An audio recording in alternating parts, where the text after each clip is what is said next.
Selamat pagi anak-anak.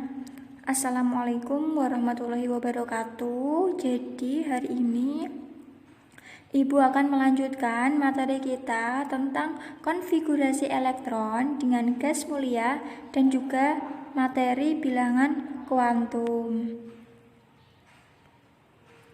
Nah, sebenarnya yang akan kita bahas yang pertama di sini adalah pembahasan LKPD. Nah, untuk pembahasan LKPD-nya kita tunda, kita undur minggu depan.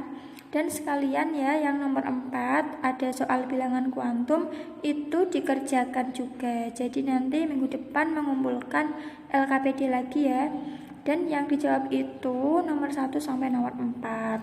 Nah, untuk hari ini dalam video ini Ibu akan menjelaskan tentang konfigurasi elektron dengan gas mulia dan juga bilangan kuantum. Nah, di sini ada konfigurasi elektron dengan unsur atau gas mulia ya. Di sini sudah Ibu buatkan ya, ada He dengan NeAr Kr Xern dengan nomor atomnya di situ ya, ada 2, 10, 18, Kr, 54, 86. Nah, di sini ada setelah He, coba kalian perhatikan ya, di sini ada 2S, 2P, kemudian ada 3S, 3P, ada 4S, 3D, 4P, kemudian ada 5S, 4D, 5P, dan seterusnya. Ini adalah sebuah ketetapan ya, panduan, jadi sudah seperti itu memang. Jadi nanti kalian tinggal menggunakannya aja, langsung dipakai aja. Jadi setelah He berarti nanti konfigurasinya adalah 2S 2P. Setelah NN nanti konfigurasinya langsung 3S 3P. Nah, maksudnya gimana? Coba kita langsung aja ya ke contoh soal biar kalian itu nggak bingung. Tapi sebelumnya kalian perlu ingat, dengan konfigurasi elektron melalui gas mulia ini nanti kalian harus memilih nomor atom di bawahnya. Nah, nomor atom di bawahnya maksudnya gimana, Bu? Nah, kita langsung aja ya lihat ke contohnya. Ada X15. X, atom X dengan nomor atom 15. Nah, kalau kalian buat konfigurasi secara biasa, maksudnya dengan konfigurasi mekanika kuantum ya, akan menjadi seperti ini. 1S2, 2S2, 2P6, 3S2, dan 3P3. Tapi kalau kalian menggunakan konfigurasi elektron dengan gas mulia akan menjadi seperti ini. Caranya gimana ya? Yang pertama, di sini kalian harus lihat dulu nomor atomnya berapa. Kan dia 15. Nah, pilih nomor atom di bawahnya. Jadi nomor atom ini ya, 2, 10, 18, 36, 54, 86. Mana ya yang nilainya dia di bawah 15. Ibu ulangi lagi. Pilih nomor atom dari 2, 10, 18, 36, 54, dan 86. Mana yang nilainya lebih kecil dari 15. Nah, yang nilainya lebih kecil dari 15 itu kan 10. Nah, 10 Ne. Karena nilai yang lebih kecil itu adalah 10 ya, maka konfigurasi elektron yang kita ambil adalah miliknya si Ne. Jadi nanti si Ne ditulis lagi seperti ini. Kemudian dituliskan juga 3S sama 3P-nya. Nah, untuk penambahan elektronnya, karena Ne tadi sudah 10 ya, berarti kalau 15 kan kurang 3. Nah, biar 3-nya itu terpenuhi, mohon maaf ya, maksud saya kurang 5 ya. Caranya kenapa kok bisa kurang 5? Caranya tinggal dikurang aja ya. 15 dikurangi 10 itu kan 5. Nah, karena kurang 5, tinggal diisi aja. Kan 3S sama 3P. S itu dia penuhnya kan 2 ya. Kemudian 3P-nya diisi 3 biar jadi 5. Kemudian ada contoh lagi. Misalnya ini Na11. Nah, Na dengan nomor atom 11, cari ya. Pilih nomor atom di bawahnya. Berarti yang di bawahnya 11 atau yang lebih kecil dari 11. Sama ya, 10. 10 kan lebih kecil dari 11. Kalau kamu pilih 18 kan malah lebih besar. Berarti pilih Ne. Nah, Ne kan 10. Berarti biar jadi 11 kan kurang 1. Oleh karena itu ditambahi 3S-nya itu 3S1. Seperti itu. Kalau sudah penuh misalnya sampai 3S1 ya udah, berarti nggak usah ditambahi lagi sama 3P-nya. Kemudian ada lagi contoh, misalnya Ca dengan nomor atom 20. Nah, 20 sama ya, pilih nomor atom di bawahnya. Jadi yang di bawahnya 20 apa? Kan 18. Yang paling dekat ya 18. 10 sama 2 kan juga di bawahnya, Bu. Ya, tapi kita pilih yang paling dekat ya, yaitu 18. Nah, 18 apa? Oh, AR. Ditulis buka kurung, AR, kemudian ditutup kurungnya. Kemudian ternyata 4S, 3D, 4P. Kalian nulisnya satu-satu dulu sesuai dengan kebutuhan. Kalau ditulis 4S kok sudah sesuai sama kebutuhannya, ya udah. Tapi kalau misalkan elektronnya masih kurang, ditambahi lagi, ditulis lagi 3D, kemudian 4P. Nah, karena Ca ini nomor atomnya 20, sementara AR itu nomor atomnya 18, berarti kan cuma tinggal 2. Caranya tinggal dikurangi ya. 20 dikurangi 18 kan sisanya 2. Oleh karena itu 4S-nya diisi 4S2. Oke, nanti kalau kalian masih bingung bisa langsung kalian tanyakan di grup ya. Nah, di sini ada contoh soal. Misalnya ada D19. Nah, tadi yang pertama cari apa? Cari nomor atom yang lebih kecil.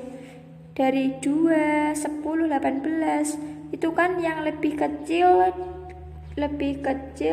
dari 19.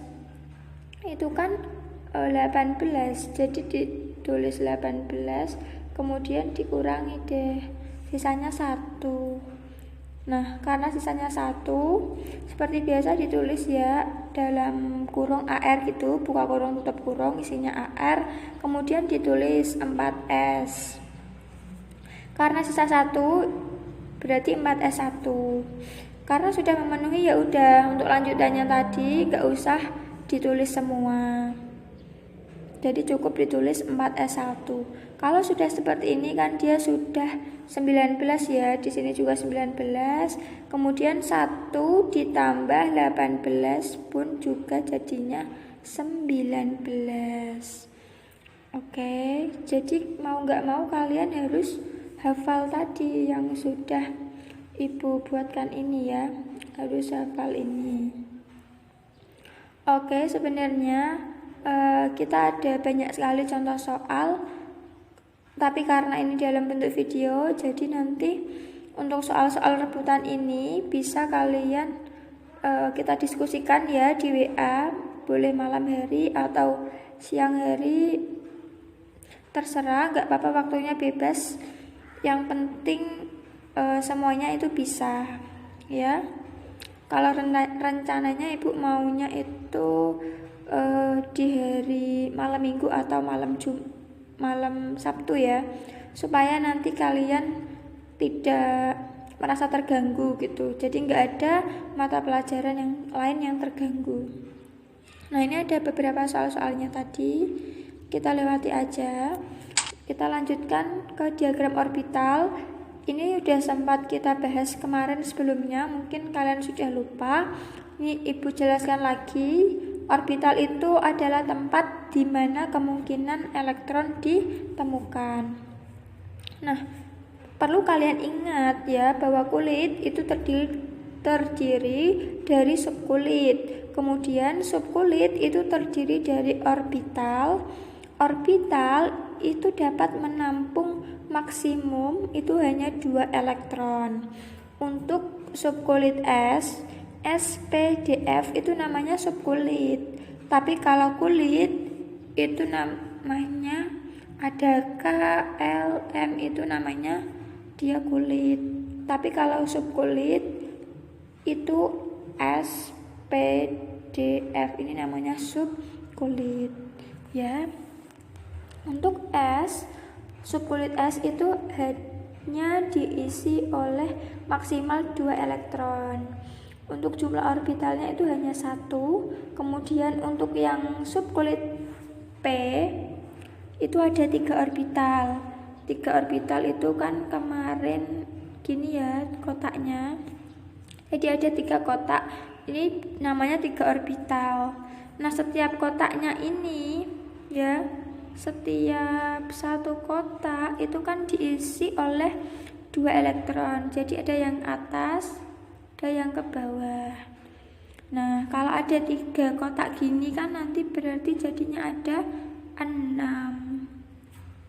Kemudian yang subkulit D itu ada 5 orbital, berarti nanti dia ada 5 kotak. Kemudian isinya ada 10 elektron, jadi nanti tinggal dikalikan aja ya. Ada 5 kotak ya. Nah, masing-masing isinya 2, berarti kan 2 kali 5 isinya ada nanti 10 elektron. Kemudian yang subkulit F itu ada 7 orbital, berarti nanti ada 7 kotak. Nah, 7 kotak dikalikan 2 berarti nanti maksimal elektronnya ada 14. Oke. Nah, di sini kita lanjutkan bentuk orbital. Nah, untuk bentuk orbital ini hanya sebagai pengetahuan kalian aja. Untuk di SMA sendiri tidak terlalu dibahas ya. Untuk bentuk orbital S bisa kalian lihat di sini dia bentuknya hanya bulat gitu aja. Itu untuk subkulit S ya. Kemudian untuk bentuk orbital dari P, nah dia bentuknya seperti ini, bisa kalian lihat. Jadi seperti gelondong-gelondong gitu. Kemudian untuk bentuk orbital D, di sini dia lebih banyak lagi ya, bentuknya seperti ini. Bisa kalian amati. Kemudian untuk orbital F dia lebih rumit lagi ya, hampir seperti bunga. Oke, kita lanjutkan saja, ini hanya sebagai pengetahuan tambahan aja. Kita lanjutkan ke bilangan kuantum. Nah, untuk bilangan kuantum itu apa sih? Bilangan kuantum adalah bilangan-bilangan yang menyatakan keadaan energi dan posisi elektron dalam suatu atom berdasarkan model atom mekanika kuantum. Jadi dia menyatakan keadaan energi dan juga posisi. Posisi apa? Posisi elektron. Nah, yang pertama ini nanti ada bilangan kuantum utama, simbolnya itu N kecil. Bilangan kuantum utama menunjukkan nomor kulit ya, atau dia menunjukkan kulit. Misalnya ada kulit K, L, M, N. Kulit K itu nilainya 1, kulit L itu nilainya 2, kulit M itu nilainya 3, dan kulit N itu nilainya 4. Jadi urut ya, K, L, M, N dan seterusnya. Itu nilainya nanti urut 1, 2, 3, 4 dan seterusnya. Kalau K, L, M, N, O, misalnya ada O, berarti ya nilainya 1, 2, 3, 4, 5. Berarti O nanti nilainya 5. Kayak gitu ya. Jadi lebih mudahnya nanti kalau kalian dihadapkan pada soal disuruh menyebutkan bilangan kuantum utamanya, nanti kalian ingat aja angka depan atau koefisiennya. Nah, di sini misalkan dalam suatu konfigurasi elektron, ya, elektron terakhirnya atau elektron valensinya kok berada di 3p5. Nah, 3p5 ya di sini. Berarti nanti N atau bilangan kuantum utamanya itu 3. Jadi sesuai dengan koefisiennya depannya itu loh. Misalkan lagi ada 4d2 elektron valensi atau elektron terakhirnya. Berarti nanti N-nya itu 4. Ya, selanjutnya kalau nanti elektron terakhirnya kok 5f11, berarti nanti bilangan kuantum utama atau N-nya itu adalah 5. Nah, kalau kalian bingung 3p5, 4d5, 5f11 itu dari mana? Nah, jadi itu adalah elektron yang terakhir. Misalkan tadi kalian itu mengkonfigurasikan ya. Nah nanti ya yang paling belakang itu nanti yang kalian ambil. Misalnya nanti atom apa ya, terserah, misalnya ada atom X, kemudian 1s, 2s, 3s. Nah di sini udah sampai sini nih, terakhir udah penuh. Nah berarti yang diambil nanti yang ini. Kemudian kalian tentukan bilangan kuantum utamanya ya. Jadi nanti untuk yang terakhir itu yang diambil. Selanjutnya ada bilangan kuantum azimut, lambangnya itu L kecil. Dia menunjukkan subkulit. Nah subkulit itu tadi kan ada S, P, D, dan F. Nah untuk S itu nilai bilangan kuantum azimutnya itu 0 ya, atau 0. Kemudian untuk P nilai bilangan kuantum azimutnya itu 1 ya. Kemudian untuk yang D nilai bilangan kuantum azimutnya itu 2, dan yang F itu nilai bilangan kuantum azimutnya 3. Nah untuk menghafalnya atau cara mengingat-ingatnya bisa kalian ingat dengan cara seperti ini ya. Kalau dari ibu itu menyingkatnya dengan somadut. Misalnya so itu adalah kosong ya, so kosong, ma berarti pertama, du berarti 2, t-nya berarti 3. Jadi kalau digabungkan kan jadinya somadut. Itu untuk yang bilangan kuantum azimut. Tapi kalau kalian ada cara tersendiri untuk mengingat-ingat, untuk menghafalkannya, boleh banget supaya kalian lebih ingat ya. Nanti bisa kalian buat sendiri tips-tips atau cara untuk menghafalnya. Yang penting kalian tahu S itu bilangan kuantum azimutnya itu 0, P itu 1, D itu 2, F itu 3, kayak gitu. Nah di sini coba ada 3p5. Kalau 3p5 coba tadi kalau disuruh menentukan bilangan kuantum utama, berarti lihat koefisiennya 3. Tapi kalau bilangan kuantum azimut berarti lihat subkulitnya. Subkulitnya apa? P. Kalau dia subkulitnya P berarti bilangan kuantum azimutnya adalah 1 ya. Kemudian ada lagi misalnya 4D2. Kalau tadi disuruh menentukan bilangan kuantum utama ya, berarti kan koefisien berarti 4. Tapi kalau bilangan kuantum azimutnya lihat subkulitnya. Subkulitnya di sini D. Nah, kalau D apa? Berarti 2. Kemudian ada lagi 5F11. Kalau 5F11 berarti dia bilangan kuantum utama atau N-nya 5 ya, sesuai koefisien. Kalau bilangan kuantum azimutnya kan dia ada di subkulit F. Kalau subkulit F berarti dia 3. Nah, jadi seperti itu ya. Ini memang harus dihafalkan. atau bisa juga diingat-ingat lah. Ini untuk tabelnya.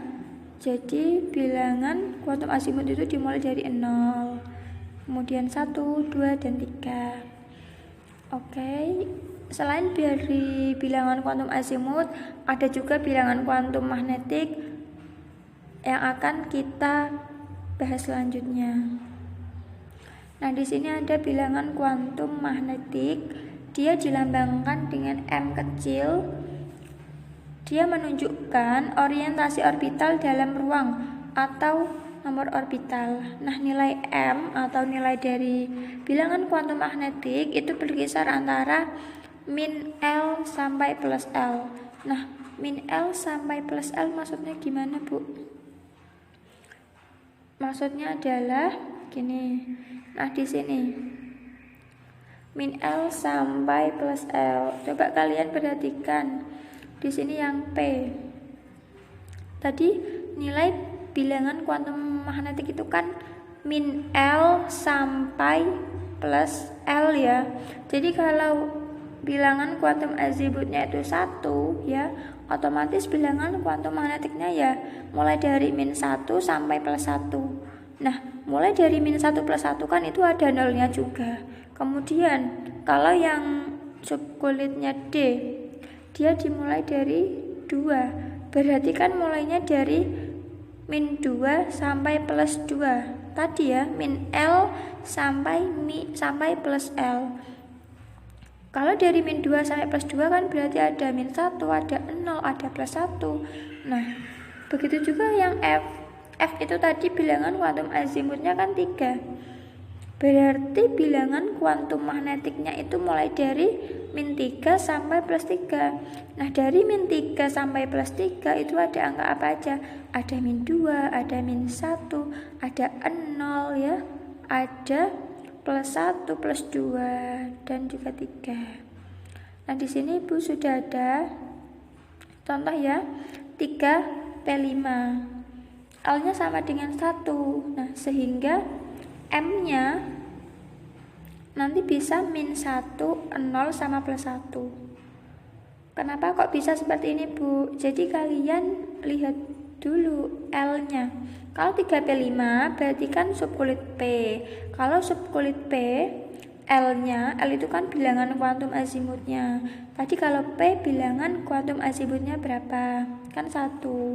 Sehingga M-nya itu antara min L sampai plus L, jadi bisa min 1, bisa plus 1, dan di antara min 1 sama plus 1 itu ada juga 0 kan, sehingga bisa min 1 atau 0 atau plus 1 ya, contohnya kayak gitu. Nah, di sini sudah ada tabelnya juga, tadi sudah Ibu jelaskan ya.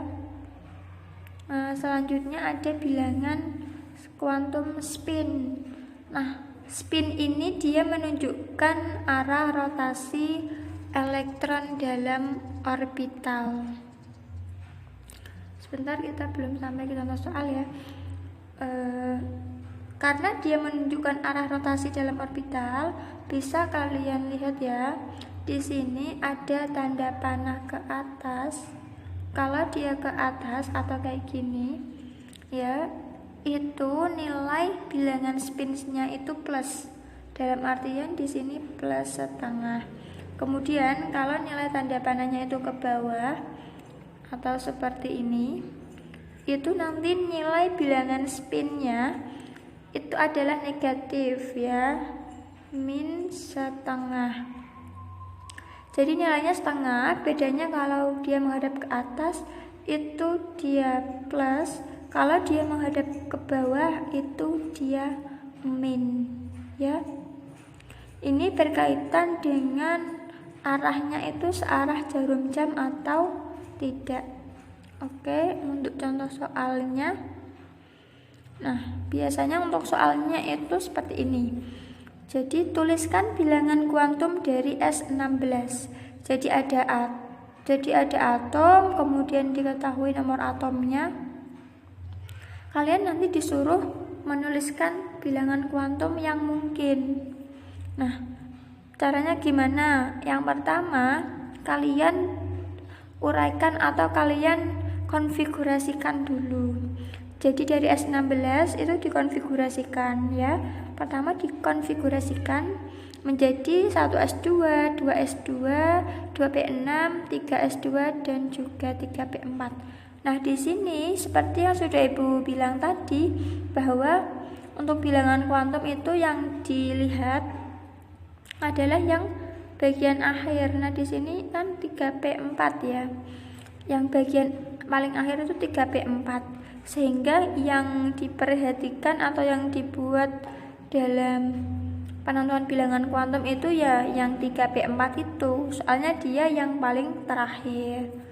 Untuk 3S2 ini kenapa ditulis Bu? Ini boleh ditulis soalnya sama-sama 3 kan, sama-sama di kulit 3, jadi boleh ditulis. Tapi untuk penentuan bilangan kuantumnya itu lebih difokuskan di yang terakhir, yaitu 3P4 ini ya. Jadi kalian fokus aja di 3P4. Nah, sekarang kita tentukan. Yang pertama tadi, mulai dari bilangan kuantum utama, simbolnya kan N kecil. Dilihat dari koefisiennya 3, berarti N-nya 3. Kemudian bilangan kuantum azimut, dilihat dari subkulitnya. Subkulitnya apa? P. Berarti kan kalau P itu bilangan kuantum azimutnya 1. Kalau S tadi kan 0. Nah, sehingga di sini L-nya, L kecil ini 1. Kemudian untuk M tadi bilangan kuantum magnetik ya. Kalau bilangan kuantum magnetik berarti nanti tadi lihat di bilangan kuantum azimutnya.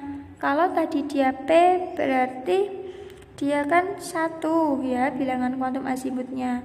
Untuk bilangan kuantum magnetiknya atau M-nya kan berarti bisa -1, bisa 0, bisa +1. Jadi di sini tulis ya -1, kemudian di tengah nanti di sini 0. Nah, di sini +1. Nah, caranya menentukan gimana? Kan 3P4 itu ada 4 ya. Ada 4. Nah, untuk pengisiannya kan satu-satu dulu. Kemudian setelah terpenuhi semua kotaknya baru sisa 1. Sisa 1 kan ditaruh di kotak yang pertama ini ya. Di kotak yang pertama ini. Oleh karena itu elektron terakhirnya kan dia berhentinya di situ. Kalau di situ kan berarti tadi di sini dia -1. Sehingga M-nya itu -1. Kemudian untuk S-nya itu kan sama. Kalian lihat elektron terakhirnya kan ada di sini. Bentar ya, ada di sini tadi. Yang ke bawah sini tadi kan elektron terakhirnya itu. Karena dia itu arahnya ke bawah, berarti kan tadi bilangan spinnya itu dia negatif. Oleh karena itu S-nya -1/2. Sampai sini bisa dipahami ya. Kalau bingung nanti bisa ditanyakan. Di sini ada contoh soal. Nah, di sini ada contoh soalnya. Dari atom X dengan nomor atom 16. Sama caranya, Nak. Kalian konfigurasikan dulu. Kemudian diambil ya. Yang terakhir 3P4 sama ya kayak tadi. 3P4 berarti terus dibuat ini ya orbitalnya. Kan 3P4 berarti dia subkulitnya P. Kalau subkulitnya P itu ada 3 orbital. Caranya dibuat kotak 3. Kemudian diisikan elektronnya. Karena ada 4 elektron dan mengisinya itu satu-satu. Jadi 1 1 1 ini kan udah 3. Kemudian kan 4, balik lagi dari awal sini, arahnya tapi ke bawah ya arahnya. Nah kemudian setelah ini kita analisis ya, karena 3P4 berarti N kecil atau bilangan kuantum utamanya kan 3. Kemudian bilangan kuantum azimut atau L kecilnya itu 1. 1 dari mana? Dari P. P kan subunit P itu kan 1 bilangan kuantum azimutnya. Kemudian M. M itu bilangan kuantum magnetik. Kok bisa -1 dari mana? Dari sini tadi elektron terakhirnya. Kan elektron terakhirnya tadi gini ya. Nah, kalau M tadi kan dia itu min L sampai plus L. Maksudnya gimana? Kalau L-nya 1 berarti kan di sini -1. Kemudian di sini plus 1. Tengahnya ya 0. Nah, karena dia di kotak yang pertama berarti nanti dia bilangan kuantum magnetiknya itu ikutnya -1. Kemudian untuk yang S atau bilangan kuantum spin itu juga sama. Lihat elektron yang terakhirnya. Tadi kan ini ya, dia arahnya ke bawah. Kalau ke bawah itu dia tandanya negatif, sehingga bilangan kuantum spinnya itu -1/2. Oke, nanti bisa diulang-ulang lagi videonya dan bisa langsung ditanyakan. Nah, ini ada beberapa latihan soal juga. Oke, kita lanjutkan. Ada golongan dan periode. Ini hanya sebagai perkenalan aja. Jadi golongan itu merupakan kolom yang berisi unsur-unsur yang mempunyai kemiripan sifat. Nah, kita langsung aja karena ini cuma pengenalan ya. Nah, golongan. Yang dimaksud golongan itu ada ini loh ke bawah. Helina KRB Jasper. Nah, ada yang ke bawah ini loh. HLINA KRB CSFR. Nah, ini ke bawah ini namanya golongan. HENE AR KR XERN ini namanya golongan. Jadi dia yang lajur vertikal itu namanya golongan. Kemudian untuk periode itu dia kebalikannya. Dia itu yang lajurnya itu horizontal. Ada ini misalnya ada H, terus ada LI sama BE, ada NA sama MG. Nah, itu namanya periode. Nah, untuk periode itu misalkan dari sini dia 1, ada periode 2, periode 3. Untuk golongan juga sama, ada golongan A, golongan B. Nah, itu kita bahas minggu depan aja. Ini hanya sebagai pengetahuan aja, kalau dia itu golongan itu dia vertikal ya.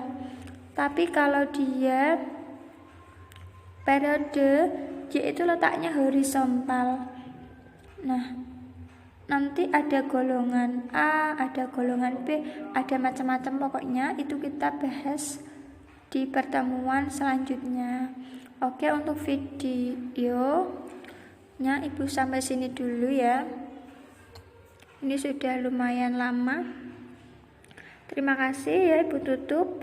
Nanti yang belum paham bisa langsung ditanyakan.